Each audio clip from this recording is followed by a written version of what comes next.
I love you. Hi-oh, Silver, and welcome back to the Couch Potatoes. I am the Green Traveler from Gorsh. And I am the Faceless Leon. It had to be like a semi just drove by my house or something. They're gonna hear it. I know it.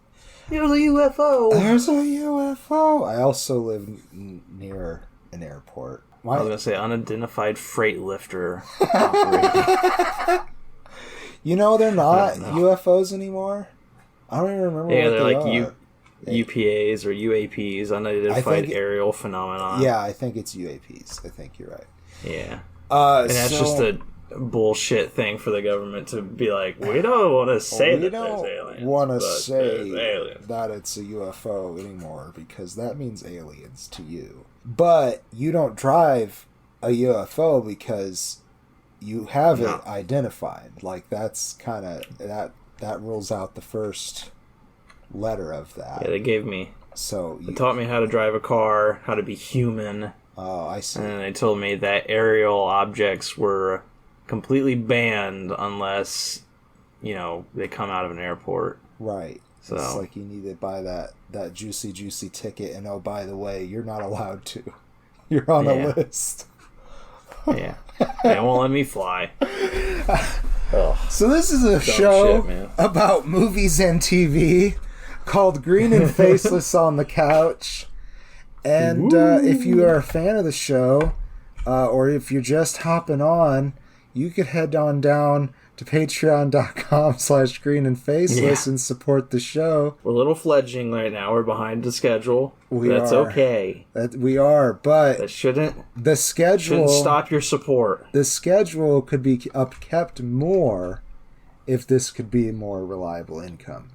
But beyond that, we are here today to thank those who have been supporting the show through Patreon. This is the Potato Pick. Much love. Much love to those. This is suggested by who? I believe it was my madre. Okay. Delma Callahan. Delma Callahan. Thank you for raising this wonderful person. And I mean for your money. Thank you for your money. That's what I'm supposed to be thanking you for, right? Hey, means thank you for your suggestion. Oh, thank you for your suggestion. You're right. Yes, Casper versus Beetlejuice. It is the Halloween month, my favorite time of the year. We are into horror movies, as is apparent with our Twilight playlist going on concurrently. Expect episode 2 sometime later in the future.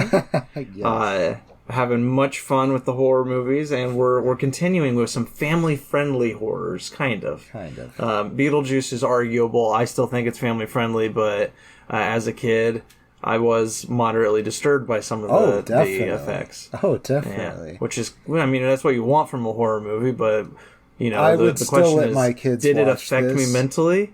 Maybe. I think as an adult person, I would be more worried about children watching this because of the sexual nature of the character. But yeah, I also don't care. As a kid, I didn't understand went way over my that. head. Yeah, I went right over my head. However, Beetlejuice is gross. I'm just gonna put that out there. Definitely not a role model. I definitely thought he, as a kid watching this, I thought he was the hero. Mm-hmm. I walked away from it. The movie's named after him. They go to him for help in the end. Like, I thought he was the hero. Young me was obviously an idiot, and I couldn't wrap my head around it because he is 100% not a hero. No, he is awful. Yeah, as an adult watching it, you know that he's just pure awful. But as a kid, he's funny, and not that he's not funny as an adult. But as a kid, it's Michael just Keaton the does giggles. a damn good job. Oh, yeah. Oh, my God. When he... in the model... We'll get to it, I guess. But in the model, when he runs up the hill, that shit is so funny to me. I love when he gets his shrunken head at the end. He's like, hey, it's going to be a good look for me. It's just good stuff. It's so funny. I love his voice that he does in this too. It's so good. Yes. It's just so sleazy and gravelly. It kind of sounds like Christian Bale's Batman. I know. Yeah, it does. Yeah. It would have worked as his version of Batman if Michael Keaton had decided to go with a rougher Batman voice. Yeah, he could have pulled this out of his hat. Also, if they would have cast Michael Keaton as the Joker instead of Jack Nicholson. Oh my God! This would be that would have been crazy. Yeah, this is possibly the performance we would have seen. Yeah, I don't know if I would have liked it. I don't know. Hey, it works in a Tim Burton world, though. Though I do really enjoy. Yeah. I think we've talked that film. I do really enjoy Jack Nicholson's performance in that, obviously, and I like Michael Keaton's performance in that. However, he gets to show much more of his chops in this movie. Oh yeah, he really does get to shine here, and it's a lot of fun. But there's also he is not the main character. He is not the one that is and the plot immediately focused upon. Yeah, the main characters is a incredibly hard to recognize Alec Baldwin as Adam Maitland, and his wife Gina Davis playing Barbara Maitland. That's right. Alec is super fit. Dude, I have seen this movie more than 10 times. Most of that in my childhood, but when I returned to it just this week, and I saw his name, like I pulled the DVD out from my stack because I owned the movie, and I pulled it out, and I was just like, Alec Baldwin. I'm like, man, who's Alec Baldwin play? And I was like, oh my God. And then you messaged that to me or something, or told me about it, and I was like, that's Alec Baldwin? And, I picture things pretty vividly in my head, and I was like, holy fuck, that was Alec Baldwin. Yeah. When I try to think of this, like, when I try to think of the character, all I can remember is the mask that he makes his face. Where he pulls his face very elongated, like a bird skull kind of thing. Mm-hmm. And it's so disturbing. Yeah. And that's the beauty of this movie, is it's Adam and Barbara, the Maitlands. They buy this beautiful house. I say beautiful, it's not. It's actually incredibly ugly, in my opinion. And it makes no fucking sense whatsoever. It's like at the top of the hill, and they can see literally everything around them. They can see like the city, they can see the forests, everything. Like, it makes no goddamn sense. Like the location, the exposition shots where they try to show like the house and its view. Right. All they can do, all Tim Burton could do, was show this like clearly like it's most likely a miniature or whatever that he has been built. That is just like on some dirt and everything, and they try to make it look like it's really high up, and that there's like beautiful blue sky behind it, trying to make you realize, this house could be at the top of like a mountain or something, and it could see all the world around it, but they never show its views ever until you're looking out of a telescope at random because Adam Maitland was building a miniaturized set of the city, right? And to explain how he would do that up in the attic. There's just one random moment where somebody pulls out a telescope and is like, wow, you can see everything from up here. And then they just show random shots of things, and it's like, no, you're not seeing that from up there. No, not at all. It's ridiculous. Doesn't hurt the movie. It's goofy. The movie's so goofy in general that that fits the tone just fine. Yeah, and it kind of makes sense, too, because it kind of isolates the house, and that's what ends up happening is the Maitlands... Alec Baldwin, Gina Davis, they're a loving couple. They're all happy. The future's looking grand for them. They drive off a bridge and die. Yes. And their bodies are now trapped in this house in the afterlife because they had unfinished business. Is a book. Yeah. They have a book explaining how to live after death. And they let you know that it reads like a stereo manual. Twice. Oh yeah, it's super fucking. Well, I mean that's also a problem. Is like I think that is coming from their. Obviously it's their opinion, right? Yeah. It's the Maitland's opinion. I think the Maitlands are just stupid because like by the time they get to the office where they can talk to their agent and everything, like in the afterlife. Who is their agent, by the way? Who is that? That's let's see. It's not. Is it Jane Butterfield? It might be Grace. It might also be Jane Butterfield. Caseworker Juno. Juno is played by Sylvia Sidney. Yes, lovely Sylvia Sidney.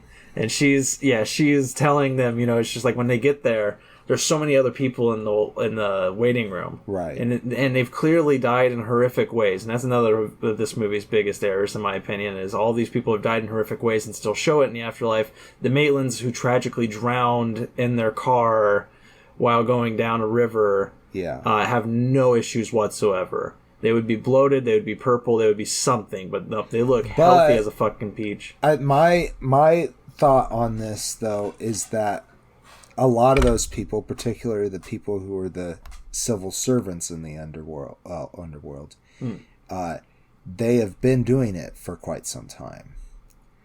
Well, the people in the waiting room is who I'm talking about. They were waiting to talk to their agent, and they all had just recently died. They had all read their manuals. It was easy for them to come to this place, and then the Maitlands walk in, it's like, we couldn't figure this fucking book out at all, and they're all just like... Did you even read the fucking manual? It tells you exactly what to fucking do. Like I think they're just idiots. Yeah, I really do think that the Maitlands are just stupid. This is fair. I think it's very fair assessment of the situation. Thanks. But maybe a lot of those people, they read the manual through because they didn't die with somebody else to keep them company. Some of them did. The whole football team did. That's true, but they obviously did not read the manual, Greg. They knew how to get there. They knew how to get to the place. They knew they were waiting for their agent and everything. I don't think we made it out of that crash. They were a little disoriented, but they made it to the fucking afterlife. Like they were ready to speak to their agent and everything. They well, see, I think the way the system works, and I'm really breaking down the writer. It's Tim Burton written as well, right? No, it was Malcolm McDowell and Warren Scarron. Okay. It's Malcolm McDowell or Michael McDowell, not Malcolm McDowell. Malcolm McDowell is a whole different author. Anyways, I'm really going different actor, into the lore of their world now, and I'm trying to come back to what I was actually thinking about. But fuck. But you're talking about the football players. The football players, they didn't die near their home. They died. Right. Yeah, so maybe there's because there's so many people to process, if people die in a certain vicinity of their home, they get to haunt for a while. So that they don't have to go into the system.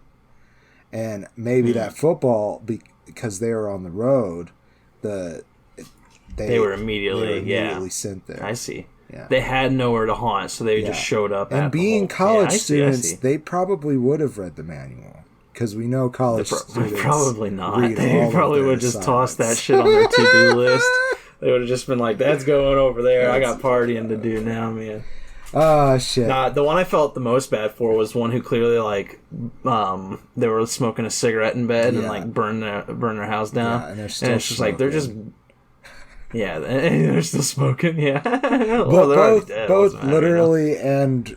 a cigarette in their mouth. Yeah. They're charred bodies. No, but yeah, the Maitlands, they're just haunting this house now, and they're trying to figure out the afterlife. They're trying to come to grips with the fact that they're dead. Yeah, that they're stuck in this home, and that they just get to haunt things. And then lo and behold, this ridiculous family shows up, the Dietzes. The Dietz. Yeah, you got that weirdo Jeffrey Jones. We've talked a lot about him. He's a great actor, but my God, he's got a weird personal life, and that's not us to divulge here. But he is... Unless we want to. He really can be funny. No, we've talked about it enough. But he really can be funny, but not great. But Catherine O'Hara plays his wife, Delia, and one of her... iconic roles, at least for me. Yeah, agreed. And Catherine O'Hara, if we haven't talked about her, I think we have.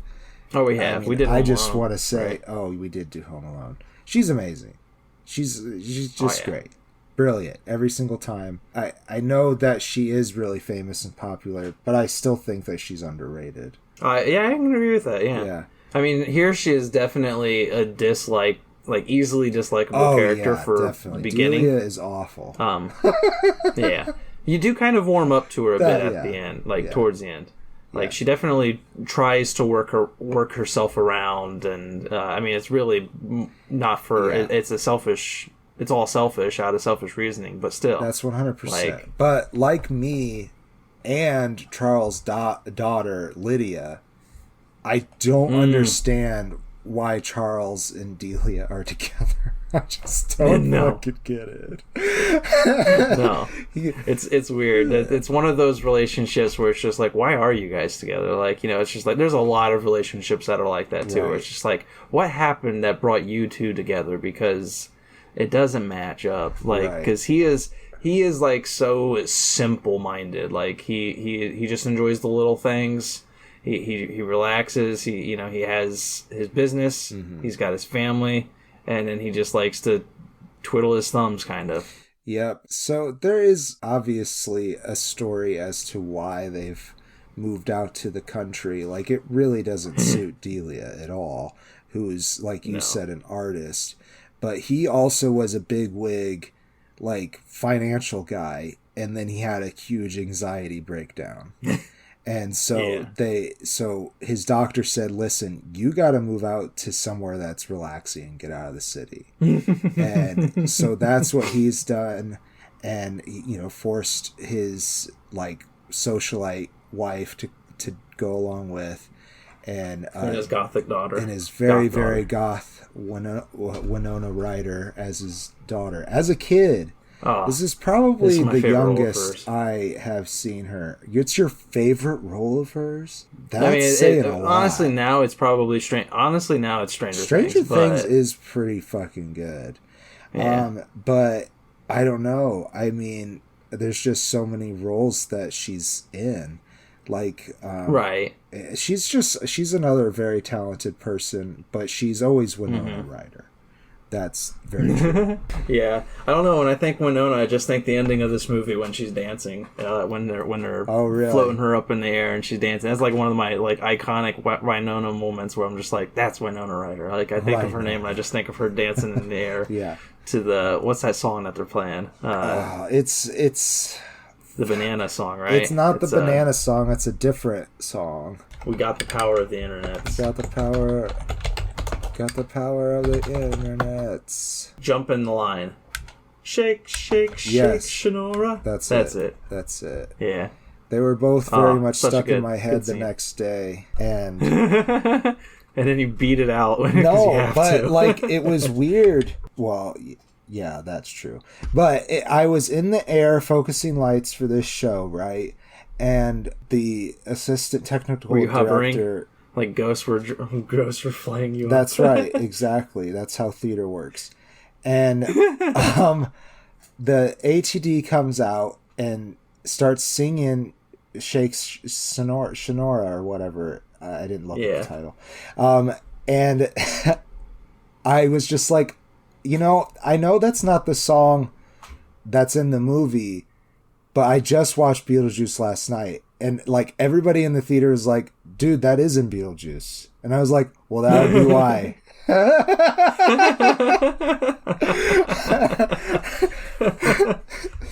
Oh, my gosh. It's good shit, man. Mm-hmm. But no, it's kind of funny, though, to jump back to the deets. You mentioned that Charles had an anxiety breakdown. Right. And he needs to relax. Well, he moves to a house that is 100% haunted. Mm-hmm. And because his wife is crazy about her image... The house is ugly as sin. She wants to do a lot of remodeling, and that upsets the Maitlands, who are trying to haunt and live in this house in their afterlife. Also, though, this enters Otho Glenn Shaddix. Oh, excuse me, Glenn Shaddix plays Otho. That was a weird way to say that. Yes. And he's a great character, particularly in this movie. I've only seen him in a couple things. I can't even remember, but I know he's the voice of the mayor. And Nightmare Before Christmas. Okay, cool. But anyhow, he is a personal friend of Delia and an interior and exterior designer, and a visionary apparently. And he just wants to wreck the house, and there's nothing the Maitlands can do about it. So yeah, that leads to them wanting to hire this human exterminator called Beetlejuice. A bioexorcist. A bioexorcist, that's what it was, yes. And he's got this ridiculous, like, car commercial thing. And apparently part of his legend is that he can't say his own name to people who don't know his name. And it's also not spelled the way that an English person might say Beetlejuice.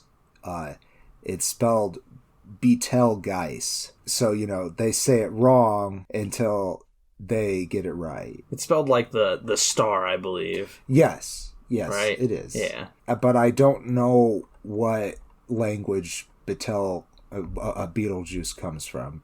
But a lot of this astrology stuff is Greek, so... Yeah, I would assume Greek. But who knows? Who fucking knows? We're not using the internet for that power. Who knows? We're not scientists.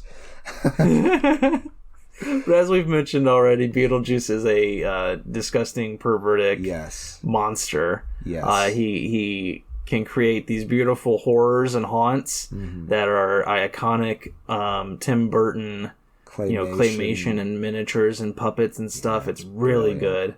We didn't even mention also that if the Maitlands leave the house, they step into a desert world haunted by sandworms and shit. Yeah, like it's giants. And so if the house gets destroyed, they're fucked because then they're just gonna be eaten by these giant sandworms. So that's why they need Beetlejuice. But then Beetlejuice is also very much like, I'm very attracted to this Winona Ryder character. Yeah, it's weird. I want to marry her. It's very weird.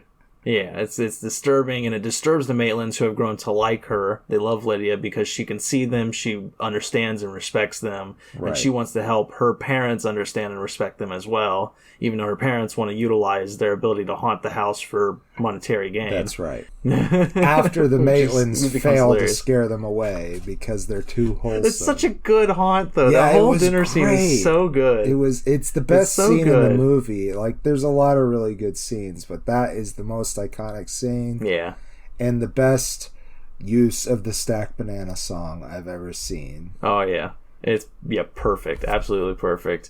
And I agree with you. It's the best moment of the movie, in my opinion, because they have so much fun being possessed by these ghosts. Yeah. I mean, particularly... these actors. Particularly Jeffrey Jones, Catherine O'Hara, and Glenn Shaddix. They are having a ball. Put yourself in an actor's shoes, and the director, wild-ass Tim Burton, who looks like he should be on cocaine but probably isn't. But he comes up to you and he tells you, he's just like, all right, so you're possessed by a ghost. The ghost is having fun through you, so that fun is featured on you, but you're scared at the same time because you're being possessed and you're dancing and singing the Banana song. And it's just like, imagine being the actor and just being like, oh, okay, I think I could pull this off. Yeah, but there's also choreography. They had some time to rehearse this scene at least. It's just so good. It is worth it. It is. It's really beautiful. and I enjoy everything about this movie. To get into closing statements, the ending is ridiculous, absolutely ridiculous, and kooky as all get out, but it's fun. It's super good. I love this movie. I love the aesthetic. I love Tim Burton's early aesthetic before he became Tim Burton that we know and love today. Love in quotation marks. This was like iconic. This is his prime. Yeah, he's still rocking it. I don't want to give it 4 stars, though. It's 3.5. That's fair. Yeah. I don't honestly, for something's holding me back from giving it a face.5. I'm not entirely sure, but 100% full face. I really do enjoy this movie. Maybe it's a bit dated. I don't know. Tiny bit. It definitely did give me some dreams as a child. I definitely watched it too early in life. And though it is very funny, and it's one that has so far beaten the test of time. Jump in the line, beat the test of time. Okay, well, that's one in the can. So we got another. I think this might be a good look for me. It might just. Well, we're going to take a soda pop break and come right back and talk about another childhood favorite, Casper. Yay! More people stuck in the afterlife. Yeah! Woo! Ghosts are fun. I love you. Refinish this thing. Replenish. Feed my soul. Feed it. Well, so this is a weird movie, right? It's a what movie? A weird one. Weird? It's odd. What do you mean? I don't know. It certainly makes no sense in regards to today's timeline. To specifically in the fact that they got so many famous people to do one-line cameos. Today, if you were to do that, you'd have to pay each of them $750,000 to $5 million. Yeah, and it's just you're just not gonna see that happen. You're not gonna see Clint Eastwood, Dan Aykroyd, Fred Rogers. Fred Rogers was. Who are you gonna call? Somebody else. Mel Gibson, Rodney Dangerfield, Mel Gibson these people. Was like this. Wasn't he like a Scottish priest or something? Yeah, he did. I can't remember what he did, but yeah, he was one of the people they called in, I think. No, he was one of the in the mirror maybe. No, that was Clint Eastwood, wasn't it? That was Clint Eastwood. Let's talk Casper. Let's do it. Casper, the friendliest ghost, based on a comic cartoon. Yes, that's right. How exciting! That being said, I don't know that Beetlejuice is based off of anything, but there's definitely some great pulls on old urban legends and shit like that. If it's not based off of something. Okay, Casper. He's a ghost. So sorry, spoilers. He's dead. He's dead. He's super dead, and he lives in this house, and he's lonely under the sea. And no. It's also not a pineapple. But he lives in this big manor, and he just wants a friend.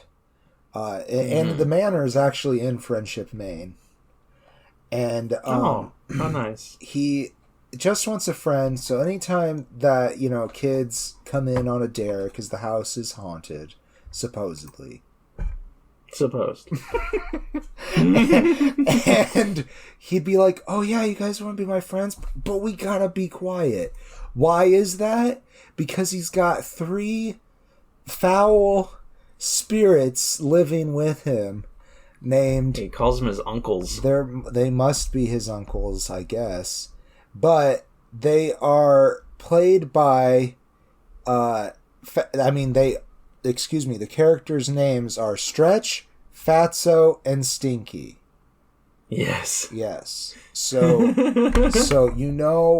what kind of humor is coming from this film. Though, honestly, it doesn't get too gross. It doesn't get as gross as not really. remember.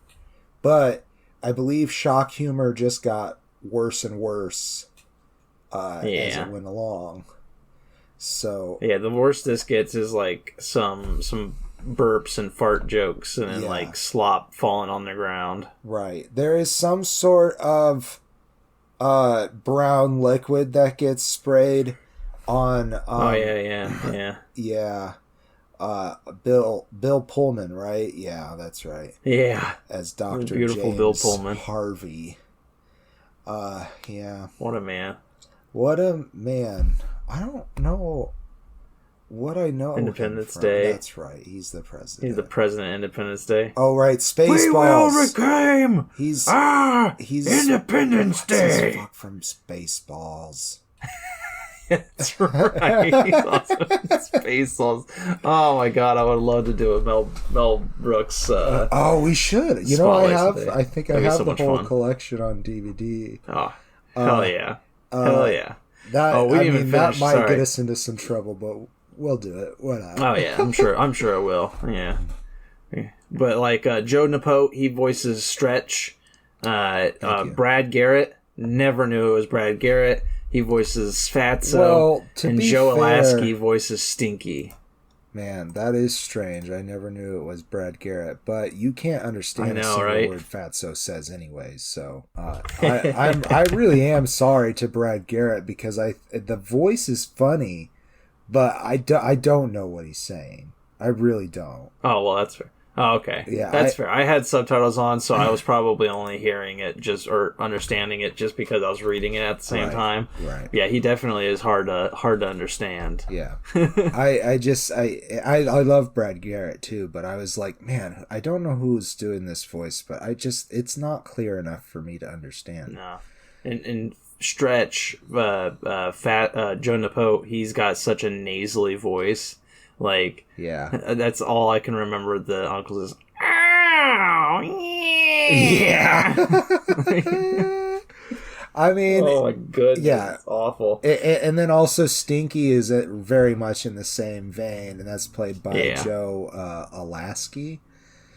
Yeah, he was one of the Mel Blanc takeovers. He took over for like many of those Mel Blanc voices. I can hear the voice. Yeah. Definitely. Yeah, but they haunt this house until two individuals come.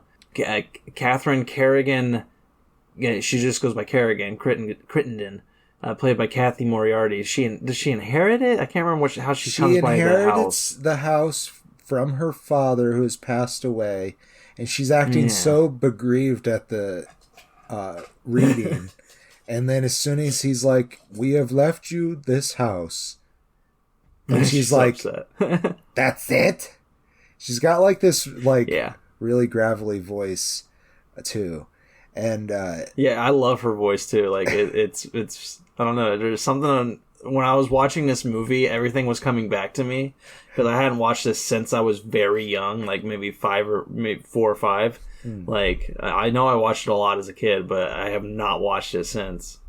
But, like, her voice, the moment she started speaking, I was just like, oh, I remember your ghost at the end. Like, spoilers. Spoilers, sorry, but it was immediate. Like, once I heard her voice, I was just like, right. I have this image now of this woman. Like, I can remember this ghost. I remembered them only because Eric Idle is the person who co-does the scenes with them, and as a kid I thought Dibbs was very funny. Paul Poltzker is his character's name. Plutzker maybe, yeah, but it's Kerrigan's lawyer, and attorney, they are trying to figure out a way to make money off the house because she wants the money. That was another thing too, not to take away from it, but Eric Idle, like, I thought Monty Python was my only real connection with Eric Idle, and then like coming back to this movie and like hearing him, I'm like, whoa! I knew this man way before I ever watched any Monty Python. Yeah, there are honestly quite a few Eric Idle and John Cleese appearances in child films that I just didn't know until I saw Monty Python, and I was like, oh, you're this guy I always thought was funny. Because you're a funny guy. You are funny. You are a funny guy. John Cleese I knew before Monty Python. I think he was the only one that I knew before that. But, like, Eric Idle, I don't know why. I loved him in this movie, but never realized it was the same man. Like, that's funny. He's also in Dudley Do Right. Oh, my God. Yeah, him and Brendan Fraser together is pretty great. And Jesus. We'll have to do that one sometime. That's one of my dad's favorites. Yeah, that'd be fun. Yeah.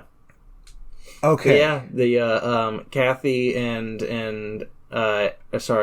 Kerrigan and Dibbs, they are frightened by the ghosts because they are frightening ghosts. Sure. And they decide to start bringing in exorcists to clear the house. Yep. You know, and the they cameo bring in the Ghostbusters, as we mentioned. Yeah. You got Dan Aykroyd, who comes out and says, call someone else, because he ain't calling him. Don Novello as Father Guido Sarducci. That character was famous in other things before this. I think SNL. I'm not sure. Probably SNL, yeah. Yeah. He comes in, and, you know, he gets his head turned around. He walks out, and he's just like, you know, I'll say it's fine. Oh, yeah, sure. Yeah, that's good. Yeah. I don't know what he's doing, It's so ridiculous. but it's great. It's good. It's so silly. Like, I don't know why. But eventually she gets a hold of, what would you call, James Harvey. He is a parapsychologist. Parapsychologist. Yes. Yes, he does therapy for the dead. And this is since his wife died. He was obviously a regular psychologist before that. Amy Brennerman playing his wife, Amelia. She passed away, and so he's trying to get in touch with her through the guise of talking to the dead. Right. And helping him and his daughter, Kat, played by Christina Ricci, they go to the mansion. Then they tell Kerrigan, it's going to take us a while. We're not going to be able to exorcise these ghosts immediately. We're going to have to live here for a couple weeks. Right. And so they move in, and Kat, she immediately befriends Casper. Right. Not immediately. Which I don't think we some said hilarious is scenes. voiced by Malachi Pearson. Malachi. Are you sure it's not Malachi? It could be Malachi. Let's let it be Malachi. Malachi Pearson. I like it. Yeah, Malachi Pearson does Casper McFadden. That's right. What a name, man. Like, I don't think I've ever heard of anybody named Casper before. Well, like, that's because in life he was a vampire. And, and then he died and became a ghost.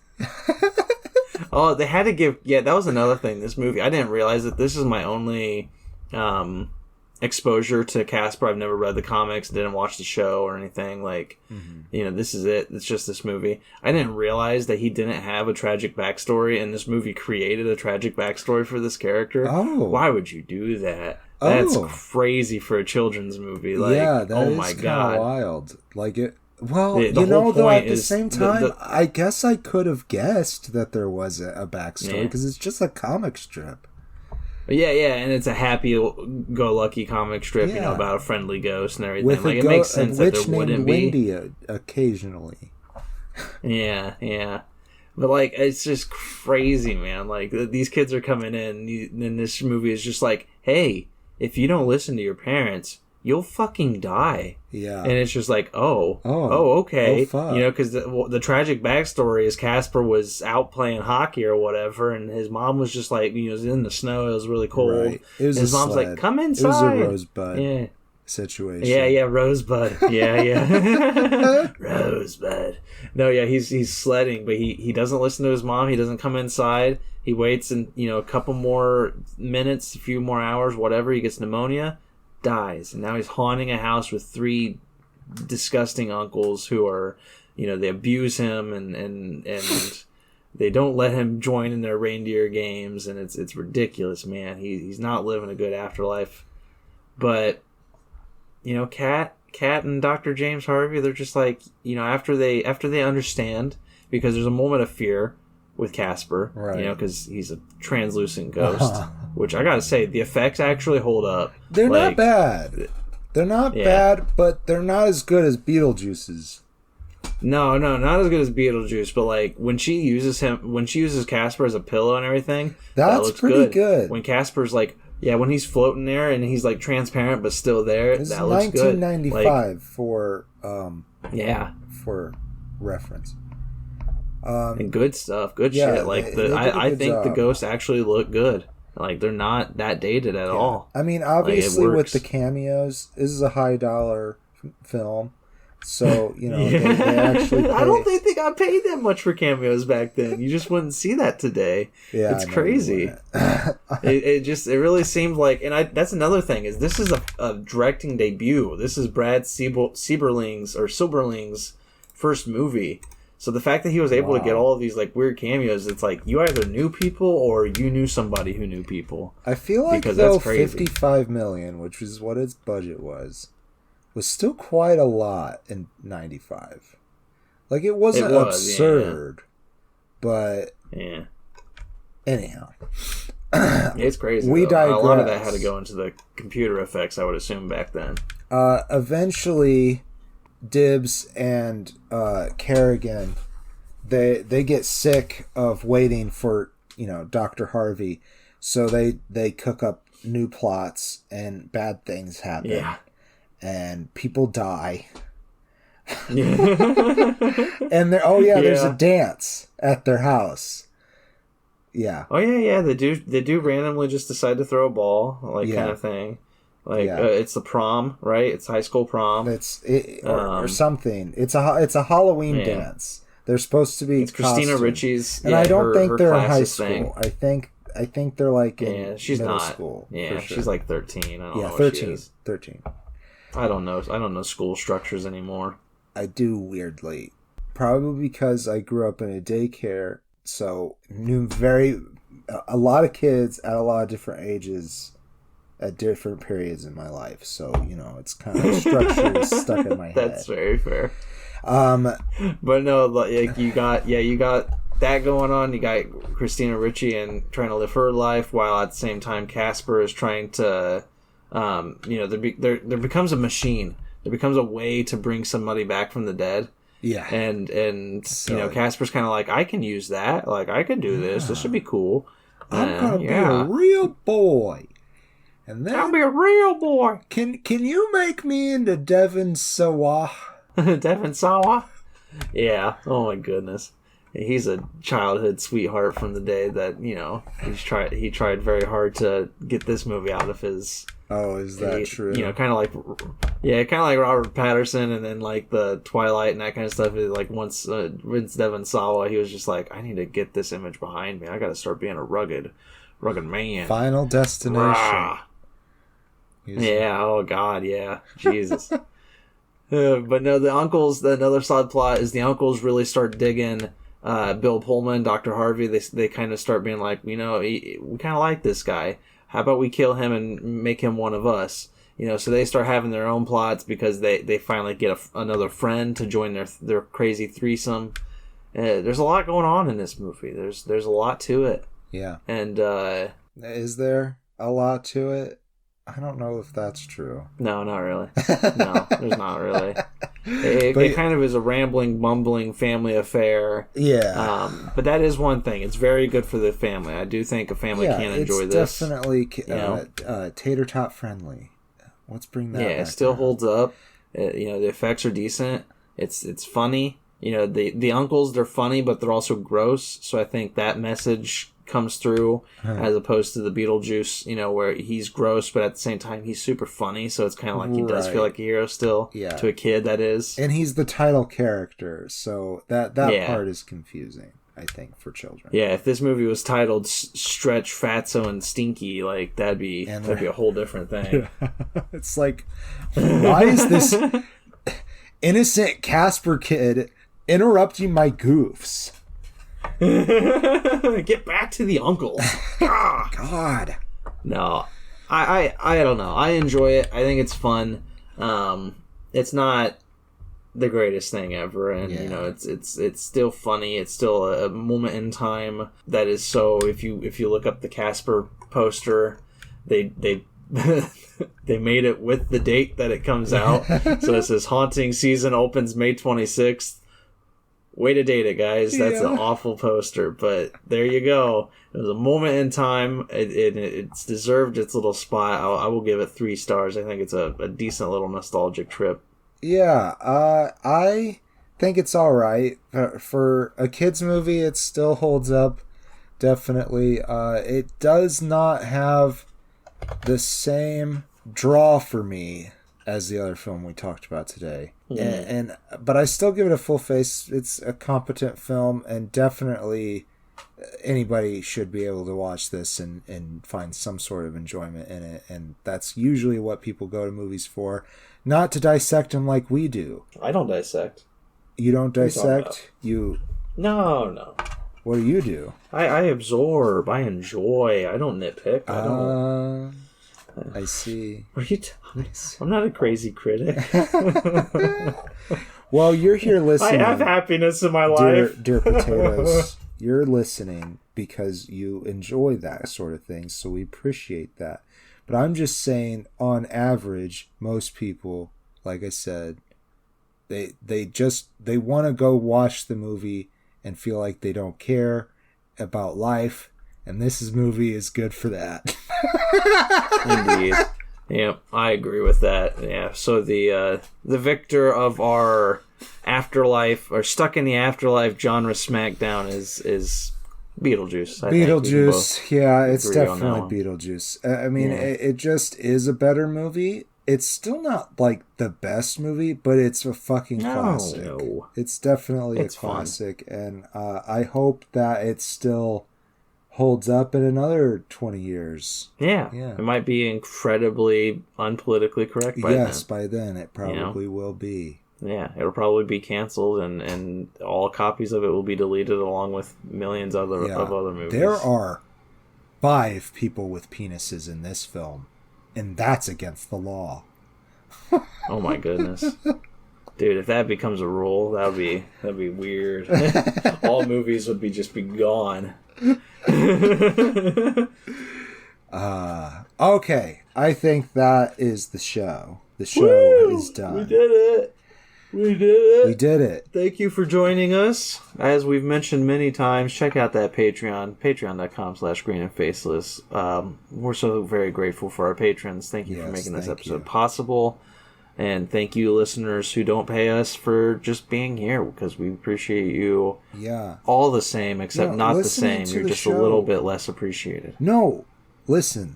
No, you are appreciated. You are appreciated. All equally appreciated. Well, we do appreciate the potatoes on the Patreon a little bit more. A little bit more than you that guys. That doesn't mean that we appreciate you less, even though that's how math works. No, that's fair. That's fair. But... Saved it! Yeah! We're the worst. Listening to this show is good support. Thank you. Tell your friends. Yeah. On the Green Shadow from Gore. And I'm the Faceless Leon. Safe travels and good night.